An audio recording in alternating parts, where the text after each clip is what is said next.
Yeah. Hey folks, it's Mrs. Johnson once again on a Thursday night, super late. Uh, not super late. It's like not that late. Earlier than I usually record videos. Today we're talking about kinds of sentences that we can build based off the three questions that we talked about in my last video.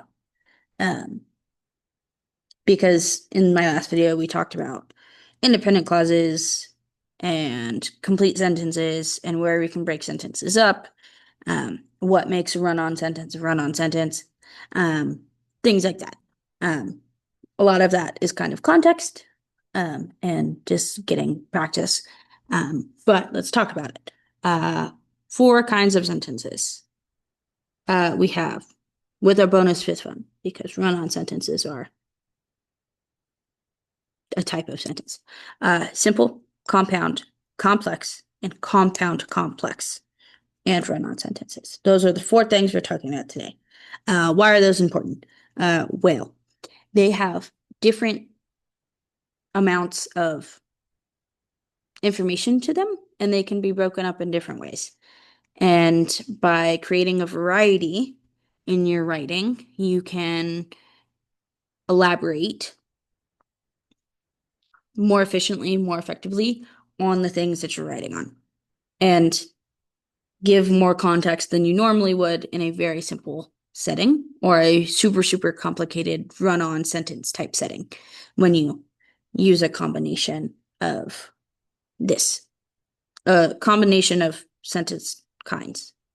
So let's review what these mean. Simple. A simple sentence has one independent clause or can be one full sentence. So question 1 and 2 of my last video, is it a complete sentence, or is it a complete idea that stands on its own? Does it have a subject and an action? Those two typically are good questions to ask if you're looking for independent clauses, which are things that can stand by themselves. I like knitting. Ta-da! One thing. That whole thing stands by itself. There's no extra stuff, nothing added to it. Compound sentences have two or more independent clauses, like I like driving and I like backpacking. We have two subjects, both me, and two actions, both like. I like driving and I like backpacking. Those two things could be entirely separate sentences. They are independent clauses, which is what makes this a compound sentence. If you said, I like knitting, driving, and backpacking, one independent clause, one subject verb, or one subject action, and it all has to go together in order to make sense. A complex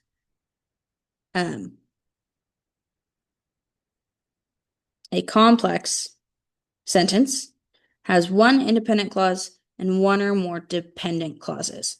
So let's review. What's an independent clause? It is a whole idea that can stand on its own. It's more often than not a complete sentence. And a dependent clause is an idea that is incomplete and cannot stand on its own without context. Sometimes it's a complete sentence, sometimes it's not. But dependent clauses cannot stand on their own. You cannot tell them to a stranger, and that stranger will understand you. Dependent clauses need context in order to be understood by strangers. Independent clauses, you could say to a stranger anywhere, and they'd be like, oh, I know what you're saying. They might have questions and things, but they would be like, okay, you like driving, right? Okay, you're doing something. So complex, let's look at my example. I like driving, so I go often. Where do we find our independent clause? What can be two whole sentences, right? Or where can our sentences sit? I like driving, so I go often. Subject, verb. I like, I go, right? Subject, action. I like, I go, right? Those are two separate things. You could break it up there. But if we're looking at a complex sentence, we need to figure out where our independent clauses and our dependent clauses. So let's go back to our highlighter. I like driving. Is that a complete idea that I can tell to a stranger and they kind of take it like a grain of salt? They'd be like, cool. Yes, I like driving. I can say that to a stranger, they would get it. So I go often is the next piece that we're looking at because we've deemed I like driving has an independent clause. So I go often. Is that something that I can look a stranger in the face and go, so I go often? They're going to be confused. They're going to be like, what? Go often where? Go do what? Go, what are you talking about? That, my friends, is our dependent clause. Da-da-da. Dependent clause. I like driving, so I go often. I like driving, so I go often. So I go often might be a complete sentence, but it doesn't have the whole picture. It needs more information in order to be understood.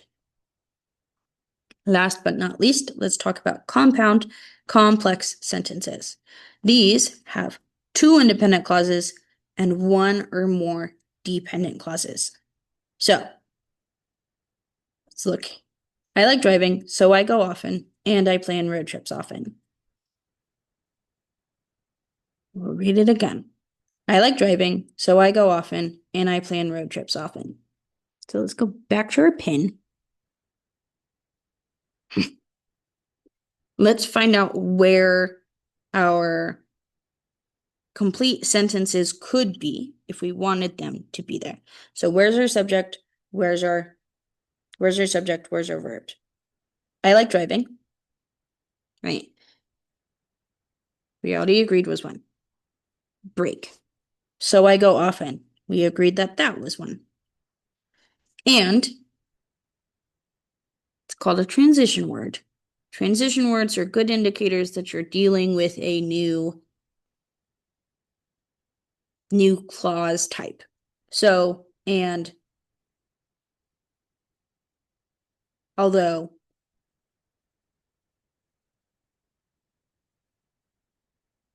so, and, but, then, commas, sometimes, semicolons, colons. We'll talk about punctuation here in a second in another video, but those are things that are good indicators that you're dealing with a different kind of clause. And I mention that because we just hit this and I planned road trips often. I plan. Subject, verb. Subject, action. I plan road trips often. Right. Those could all be subject or full sentences. I like driving, so I go often, and I plan road trips often. Could break it up just like that. Put punctuation in where I need punctuation. Call it good. Those would all be simple sentences. But if we wanted to make a compound complex sentence, we need to find which ones are the independent clauses and where my dependent clause is. So we'll go back to my highlighter because we've already agreed. I like driving. Complete independent clause. Let me change my color. I like driving, period. I could tell that to a stranger and it would make enough sense to where they wouldn't be confused. So I go often. If I said that to a stranger, unprompted, without saying anything else, they'd be like, what? I'm confused. Like, go where? Do what? How often?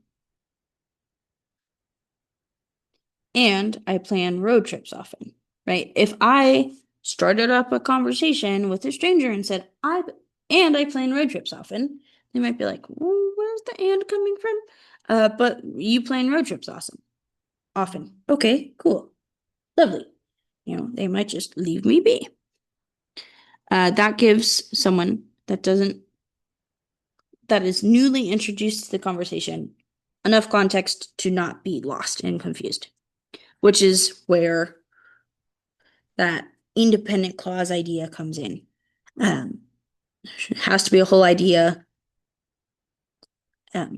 Has to be a whole idea that can stand by itself. You could tell it to a stranger, and they wouldn't necessarily be like lost in what you're talking about. Like that sentence is enough for them to understand. You could walk away and have only said that sentence, and they'd be like, okay, cool, I've got it. Or that clause. Run-ons. What is the difference with run-ons and some of these other sentences, like the compound, the complex, the compound complex? What is the difference? Run-ons have too much information. And knowing what too much information is will come with practice, one. And two, it will come with knowing who you're talking to. So proofread for simplicity and clarity, right? If I put a lot of compound, complex sentences right next to each other, I like driving, so I go often, and I plan road trips often. And then I say something to the sorts of, I eat pizza, so I do pizza at home a lot, and I go out to eat pizza a lot, right? If I said those two sentences all together, and I said very long, wordy sentences all together, I might end up getting into a state of like super run-on sentences when I don't actually need to be talking that extensively with the kinds of conversations that these sentences are about, right? Telling someone I like driving could be a complete sentence all in itself. I go driving often, complete sentence, all on its own. I plan road trips often. Could be, these are simple ideas that I can often elaborate to someone in simple sentences. I might add, a couple compound, couple complex sentences, just to give variety in my paragraphs. And what I'm speaking about. But as you get more and more in depth with material and things that you're talking about, right? If I'm talking about the microbiology of soil, I'm probably going to spend a bit more time using compound complex sentences because you're going to need more context for the things that I'm talking about. And it's going to make more sense and be less run-on type stuff when I'm talking about like I'm forgetting all my soil microbiology stuff. But if I started talking about the graphs that I used in my undergraduate about the graphs and the data analysis and all the things, I'd spend more time elaborating and using dependent clauses to clarify the independent clauses, and maybe connecting independent clauses together because they're very closely related and you should hear them together so then you can, get more context. But we will talk about paragraph structure and how to read things and how to communicate things in a future grammar video, English-esque video. So, we're gonna build on things, I promise. Without further ado, have a lovely day. Good luck on the grammar. If it's hard, don't worry. It's hard for everyone, I promise. Have a great day. I will see you soon.